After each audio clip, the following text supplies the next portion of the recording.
Nama Dr. Lee Darmawan sudah akrab di dunia medis tanah air. Pendiri Rumah Sakit Apung dan Yayasan Dr. Syar ini menggerakkan hati banyak orang untuk menjadi sukarelawan dan memberikan donasi serta bantuan bagi warga kepulauan yang terpencil dan terluar di Indonesia. Melalui Rumah Sakit Apung yang didirikannya, Dr. Lee dan jajaran sukarelawan nakes memberi pelayanan kesehatan gratis pada warga kurang mampu di sejumlah kepulauan. Pelayanan kesehatan yang dijalankan Dr. Lee Darmawan dan jajaran pendukungnya dilakukan atas nama Cinta Kasih dan Merah Putih. Inilah kisah perjalanan hidup Dr. Lee Darmawan dan Rumah Sakit Apung selengkapnya di JPNN Noise.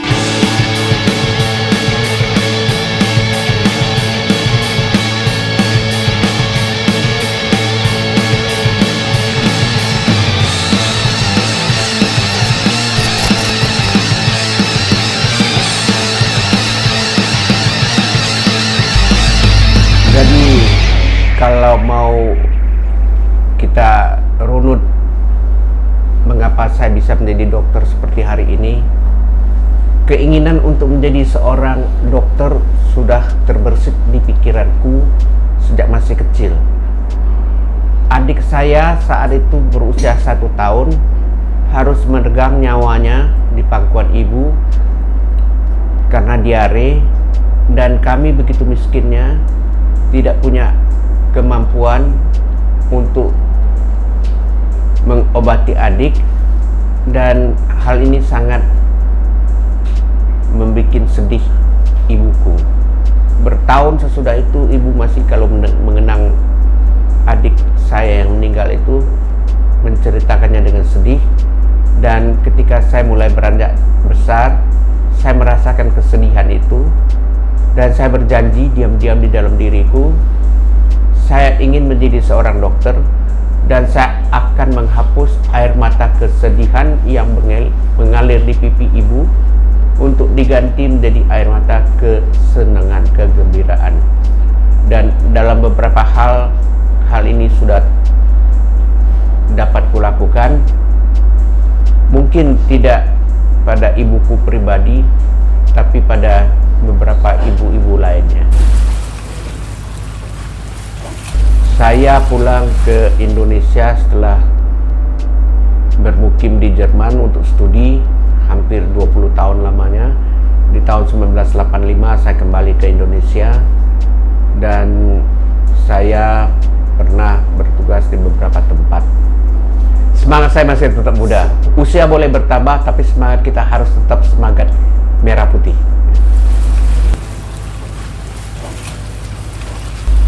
Apa yang paling berkesan? Yang paling berkesan adalah ketika melihat saudara-saudara kita yang membutuhkan bantuan yang semestinya merupakan hak mereka, karena itu dijamin atau termaktub di dalam Piagam PBB maupun di dalam Undang-Undang Dasar 1945 bahwa setiap insan itu, apalagi WNI, orang Indonesia, punya hak untuk mendapatkan pelayanan sebagaimana yang mestinya. Dan ketika kami berhasil memberikan bantuan kepada mereka yang membutuhkan di daerah terpencil dan mereka itu menjadi sehat, pulih kembali, itu adalah bayaran atau upah yang kami terima. Ya, ketika saya berangkat ke Jerman di tahun 1967, saya punya bekal cuma satu one way ticket ya untuk sampai ke Hamburg, dan dari Hamburg terbang ke Berlin. Hari ini sampai, besok saya itu sudah mulai melakukan pekerjaan untuk merawat orang-orang jompo.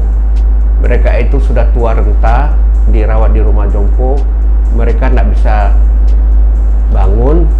Mereka, ya bayangkanlah, mereka segala-galanya di tempat tidur, termasuk hal-hal yang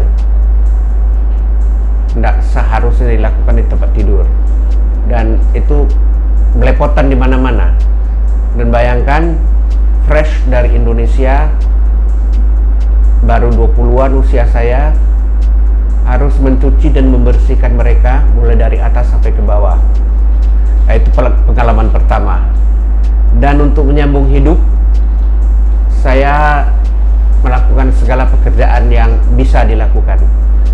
Anda bisa membayangkan orang akan memberikan kepada saya pekerjaan yang enak atau pekerjaan yang tidak mau mereka lakukan. Tentu yang mau mereka lakukan pekerjaan yang menyenangkan mereka. Saya kebagian tugas apa? Bongkar muat gerbong kereta api yang isinya paket-paket. Paket-paket itu ditaruh di dalam karung, isi karung itu kira-kira 50 kilo, dan itu yang harus saya bongkar muat. Satu gerbong penuh itu beberapa ton. Saya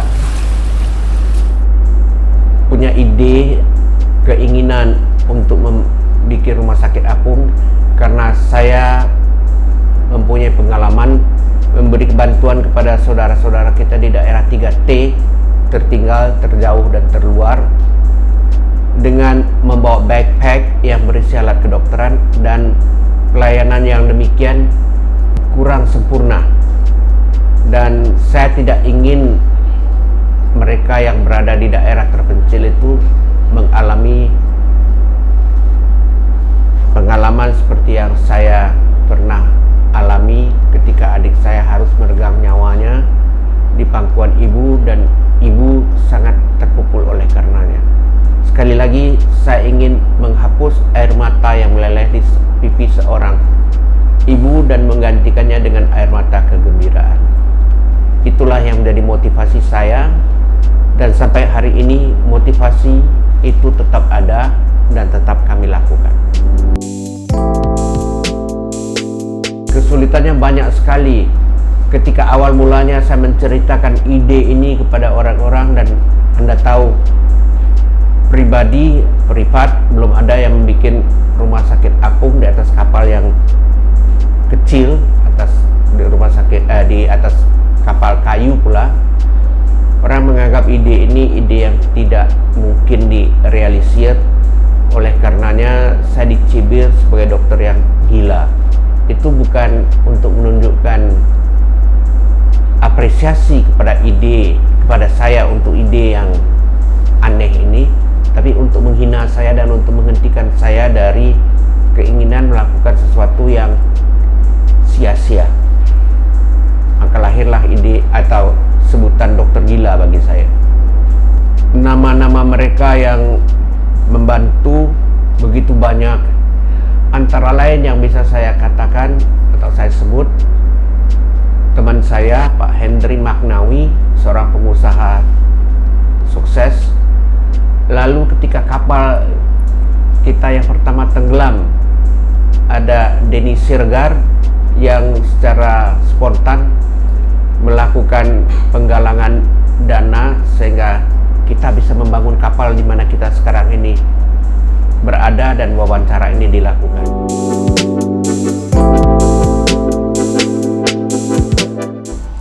Nama saya Wahyono Handoko.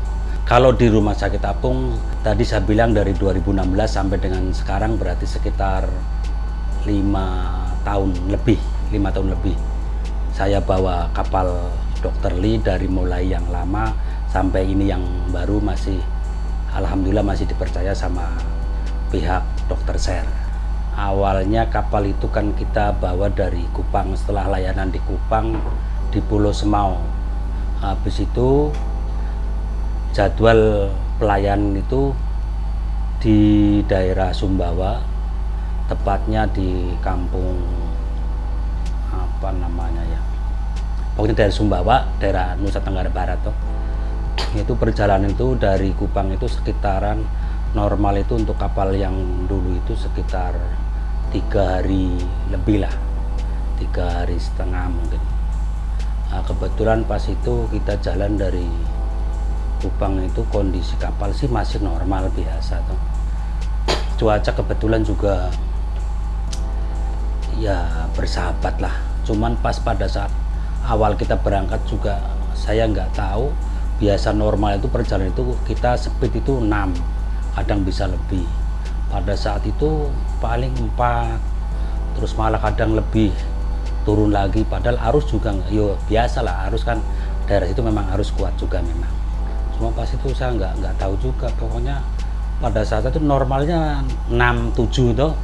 Nah, itu tuh paling 4. Saya jalan-jalan setelah 2 hari 2 malam perjalanan, pas tanggal kalau nggak salah 16 Juni apa, jam 12 siang itu tahu-tahu itu dari pintu Palka kan, kapal itu kita kan punya ada Palka kan di bawah semua, rapat semua toh. Nah, itu ada pintu yang untuk akses masuk kan cuma satu, tahu tahu asap. Nah, itu dari asap itu kita langsung berusaha untuk coba cari tahu di mana sumber apinya. Kita bawa langsung pemadam, kita pakai apar tuh. Begitu masuk, apar sempat dibuka, sempat difungsikan, tapi kan asap sudah nggak bisa ketahuan itu sumber api di mana. Kita berusaha cari tempat lain dari mana barangkali bisa saya buka tutup Palka yang biasa untuk turun naik pasien, untuk naik pasien yang setelah habis operasi kan ada Palkanya nih, kita buka, dari itu dibuka malah tambah aku langsung bus keluar. Jadi kita sudah hitungan menit detik kita sudah ini sekali sudah nggak bisa ini lagi, sudah kita cari tempat yang kita ke depan, ke haluan, cari tempat yang aman, yang jauh dari api di haluan depan. Makanya saya sempat di situ gimana kita koordinasi, satu orang kebetulan waktu itu bisa di belakang, dia nggak ini kan, dia lompat karena memang sudah nggak bisa ini lagi tuh, dia lompat ke air. Dia nggak pas itu karena dia di belakang nggak bawa ini, sudah nggak sempat life jacket, enggak, dia loncat. Terus kita yang di depan ngumpul. Setelah agak ini udah ada, kita kata sepatu udah kita loncat aja, kita cari pengaman, kita kebetulan ada life jacket sama itu pelampung, ambil pelampung langsung loncat. Kebetulan saya itu pas saya yang paling belakang, kebetulan saya kadang ya saya merasa gimana ini, bingung juga di sini juga serba ini. Terus yang bawah udah teriak-teriak turun aja, turun, panggil saya masih nggak kondisi gimana gitu, sudah nggak ini lagi, saya mau loncat turun gimana. Tapi lama-lama kan yang bawah juga yang sudah turun semua, sudah di air ngapung semua. Yes, biar yang penting kita bareng-bareng, saya loncat terus yang dari belakang juga gabung. Saya belakangan, walau belakangan tapi kan nanti akhirnya kan bisa gabung. Jadi baku gandeng berenam ya udah, saya bilang ya coba, kita sudah nggak bisa apa-apa lagi, kita paling bisanya berharap, berdoa semoga ada pertolongan lah, ada keajaiban. Masalahnya kalau hitungan manusia, matematika taruhlah kayak gitu kan, karena daerah-daerah situ kan kebetulan daerah sepi pelayaran antara Sumba sama NTT. Kita ada daratan itu bisa ketahuan karena kita kan nyisir, cuma ya waktu itu memang padahal jam 12 siang, cuman nggak mungkin nggak ada orang deket yang lihat kah, yang dari darat apa memang mereka nggak tahu, cuma tahu tapi nggak ada sarana untuk bergerak juga kan bisa karena kan laut. Makanya saya ya udah, kita ngapung sekitar 2 jaman. Saya lihat ada kapal, mudah-mudahan dilihat. Kita sudah nggak ada alat komunikasi apa-apa lagi tuh. Nah, saya lihat kapal yang tadinya haluan lurus dia langsung belok ke arah kita. Wah, saya sama teman-teman meyakinkan mungkin itulah kapal menuju ke kita. Saya hampir naik kapal itu, tapi dalam kemalangan ada kemujuran. Saya ini diabetes, gula darah, sakit gula darah sudah 35 tahun. Saat saya mau ke sana, saya semaput karena gula darah saya drop, gula darah saya turun, sehingga saya semaput dan tidak bisa berangkat. Oleh karena itu saya tidak jadi ikut itu kapal, dan apa mau dikata, kapal meledak di jalan dari Semau, dari Kupang ke NTB, dan terbakar lalu tenggelam. Coba Anda bayangkan seandainya saya ada di atas kapal, saya akan ikut terjun bersama ABK. Anda bayangkan saya 76 tahun, diabetes, punya 4 ring di dalam jantung, pernah stroke, dan sudah dioperasi kanker prostat, kanker ganas, berenang berjam-jam di ombak yang begitu besar bersama ABK. Mereka tentu tidak akan membiarkan saya tenggelam. Mereka akan membantu saya sekuat tenaga. Itu saya percaya. Tapi berjam-jam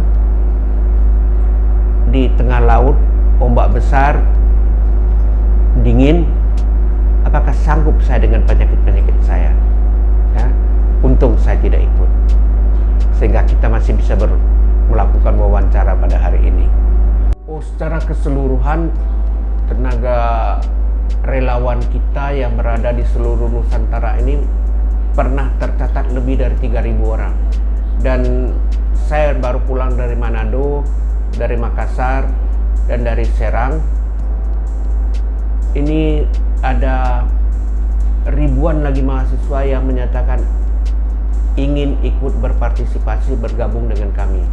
Jadi Anda bayangkan berapa banyak itu anak-anak muda yang tertarik untuk ikut membangun NKRI kita. Kesulitan selalu ada, tapi kesulitan bukan untuk kita hindari. Sebaliknya, kesulitan harus kita taklukkan untuk mencapai apa yang menjadi visi kita. Inilah semangat Bambu Runcing.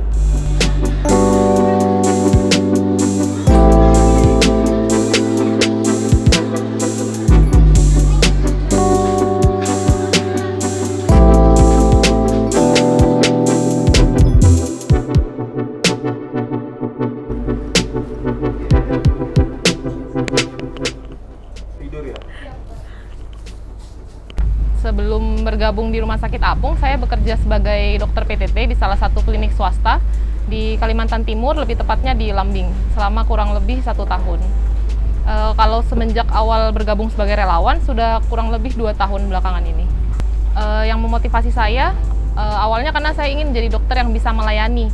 Jadi saya ingin dengan ilmu yang saya punya sekarang, paling nggak bisa sedikit berkontribusi untuk membantu orang-orang yang memang membutuhkan, terutama yang tinggalnya memang di lokasi 3T atau kepulauan. Yang paling lama itu pelayanan terakhir bersama Bahenol ya, itu pelayanan di Pati Sirawalang, pada saat dari Pati Sirawalang menuju ke Adonara, itu selama kurang lebih 12 jam perjalanan di kapal. Kalau yang dialami banyak ya pasti, karena kan selama 2 tahun di rumah sakit kapal itu berbeda dengan rumah sakit di darat. Banyak yang di luar prediksi. Jadi selama pelayanan itu pasti banyak hal-hal yang di luar rencana. Seperti kalau misalnya kemarin itu pelayanan terakhir saya di Wakatobi. Jadi itu pertama kali saya operasi di kapal, maksudnya sebagai asisten operasi. Itu pertama kali semua staf kita di kapal tuh mabuk laut, karena memang kemarin pelayanan pada saat cuaca sangat buruk, jadi sedang hujan badai, ombaknya juga sangat besar, sementara operasi masih tetap harus berlanjut. Jadi mau nggak mau tetap berjalan pelayanan walaupun banyak staf yang muntah-muntah dan akhirnya disuntik obat kemarin, seperti itu. Kalau keluarga saya sih alhamdulillah mendukung ya sejauh ini. Dari awal keputusan untuk bergabung di Rumah Sakit Apung nggak ada larangan atau apapun, jadi sangat mendukung.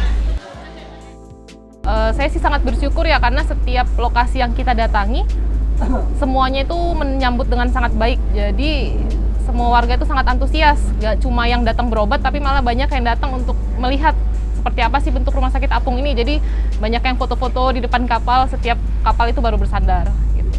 Kalau buat saya sih setiap ketemu warga kepulauan tuh punya hal baru yang dipelajari ya. Jadi dari mulai bahasa daerahnya, kemudian kebiasaan masyarakatnya, terus makanan khasnya juga. Jadi kalau kemarin itu kan kayak di Wakatobi, Kalimantan, kemudian di Kepri ada banyak ya. Setiap pulau itu punya ciri khas masing-masing gitu. Kayak kemarin di Wakatobi itu ada suku anak laut, jadi yang mereka memang tinggal di atas laut, seperti itu. Jadi banyak belajar hal baru sih setiap datang ke lokasi baru. Kalau di kapal itu kita, kebetulan kan kapal tongkang ya, rumah sakitnya lumayan besar. Jadi untuk di lantai 3 itu memang khusus ada hall untuk staf-staf kita berkumpul. Jadi kita biasa bisa berkumpul di situ, ngobrol, atau kalau misalnya mau aktivitas di luar kapal itu bisa jalan ke pantai, atau enggak kalau kayak kemarin di Wakatobi itu biasa kita snorkeling. Setiap sore setelah selesai pelayanan, itu berenang, snorkeling, seperti itu. Kalau pasien nggak tentu sih ya sebenarnya, cuma kalau sehari untuk pasien poli itu sekitar 100-an lebih, cuma kan kita karena stafnya juga lumayan banyak, satu dokter mungkin megang sekitar 30-an pasien atau 40 gitu.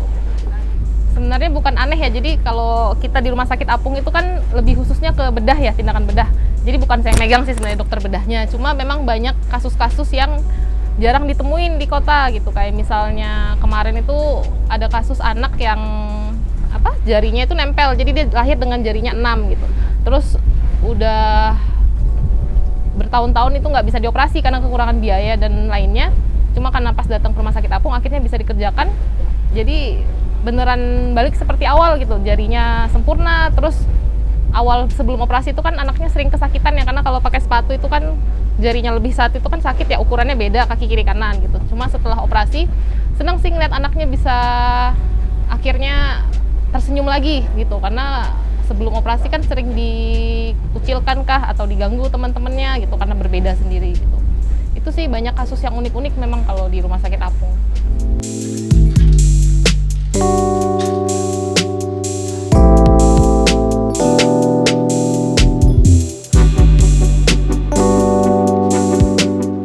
Kapal kita tuh jadi bersandar terus, jadi kan kita selama 3 bulan nih, jadi selama 3 bulan kapalnya cuma bersandar di dermaga, nggak pindah-pindah.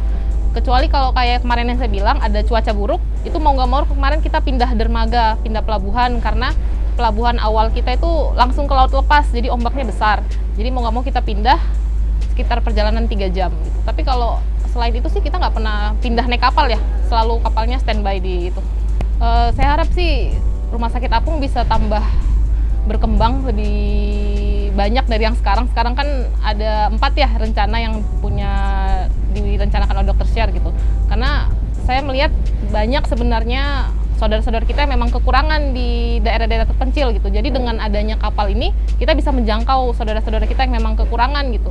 Banyak pasien kita tuh berobat jadi bela-belain dari pulau sekitar itu naik sampan misalnya 3 jam, 4 jam cuma untuk datang ke rumah sakit apung gitu. Bayangkan kalau misalnya nggak ada rumah sakit apung gitu, lebih sejauh apa lagi mereka harus berobat gitu. Seperti itu. Oh, kalau Anda bertanya tentang jumlah daerah yang pernah kami layani di mana saja, saya cuma bisa berkata secara global, kami sudah melanglang buana dari Sabang sampai Merauke, dari Miangas sampai Pulau Rote. Dan kami sudah pernah melayani dan masih melayani saudara-saudara kita yang berada di daerah-daerah sangat terpencil. Anda pernah mendengar tentang suku Korowe yang hidup di perbatasan antara Papua kita dengan Papua Nugini. Mereka tinggal di rumah-rumah di atas pohon. Kami pernah melayani mereka dan tetap akan melayani mereka. Sebagian dari mereka masih kanibal. Dan kami juga punya satu regu yang melayani saudara-saudara kita suku laut, juga suku yang terancam punah, yang hidupnya di atas perahu berlayar di sekitar Kepulauan Riau. Mereka hidup di atas perahu dan kami menaruh satu kapal di sana untuk melayani saudara-saudara kita itu.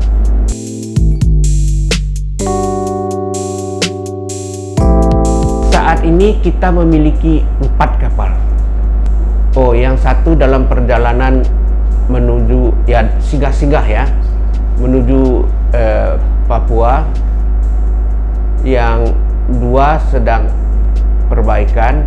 Yang satu ini sekarang di Jakarta, sedang dimuat barang-barang kedokteran, siap untuk melakukan pelayanan ke Nias, ke Dompu, ke NTT, Maluku Utara. Kasus terberat barangkali yang pernah saya bedah, dan itu kebetulan bukan di atas kapal tapi di tengah hutan di Papua. Hernia skrotalis, turun brok yang sebesar buah kelapa. Saya berlutut di tanah, pasien tidur di atas lembar plastik, dan operasi dilakukan, dan operasi berhasil hanya dengan anestesi lokal. Itu pasiennya sangat kuat. Ya, dia mau dioperasi karena dia kesakitan, dan setelah operasi dia langsung jalan pulang ke gunung sebelahnya. Beberapa bulan kemudian ketika kami datang lagi ke Pegunungan Tengah, pasien itu datang menunjukkan bekas lukanya yang sudah sembuh, dan dia sangat gembira.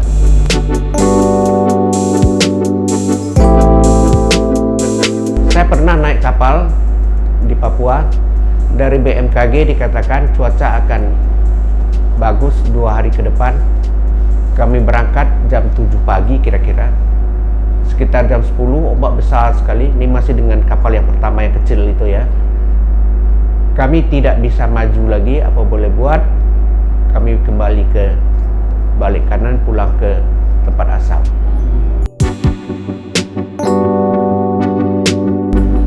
Rumah sakit apung ini didesain atau lahir dari pemikiran untuk memberi bantuan kepada mereka yang membutuhkan di daerah terpencil.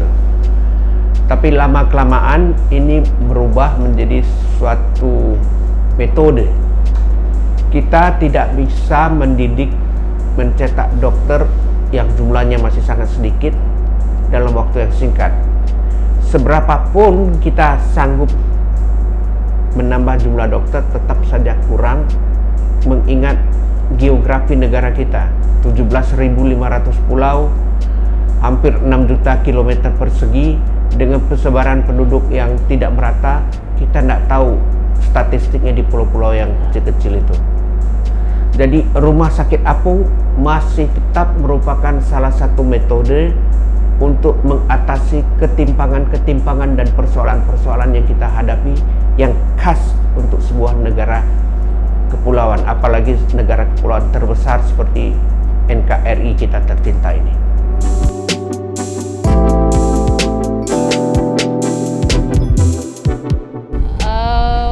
Mungkin karena niat melayani aja ya, saya cuma pengen bisa menjangkau lebih banyak orang lagi. Saya merasa dengan saya kerja di sini, saya punya visi misi yang sama gitu dengan rumah sakit apung gitu. Jadi bisa lebih banyak menjangkau orang-orang yang memang butuh gitu. Saya nggak bilang yang kerja di kota itu nggak baik atau gimana, cuma memang lebih banyak dibutuhkan itu di daerah pinggiran gitu. Dan punya kepuasan sendiri aja kalau misalnya kita bisa membantu, walaupun sedikit ya, cuma punya kepuasan tersendiri kalau bisa membantu orang-orang yang membutuhkan gitu.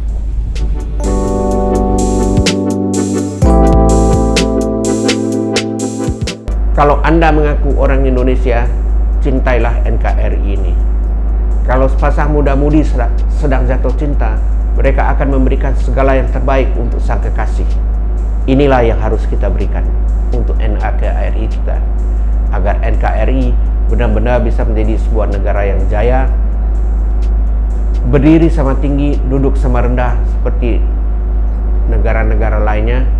Dan kita ingin menghadirkan sila kelima dari Pancasila, keadilan sosial bagi seluruh rakyat Indonesia. Dan itu hanya bisa kita capai kalau kita sama-sama bahu-membahu memberikan yang terbaik dari kita, tanpa bertanya apa yang dapat negara lakukan, tapi kita bertanya apa yang bisa saya lakukan, dan tidak hanya berakhir pada bertanya. Itu nyinyir namanya, tapi lakukanlah. Segala apa yang kita lakukan, sekecil apapun, itu bermanfaat untuk pembangunan NKRI kita. Hidup Indonesia!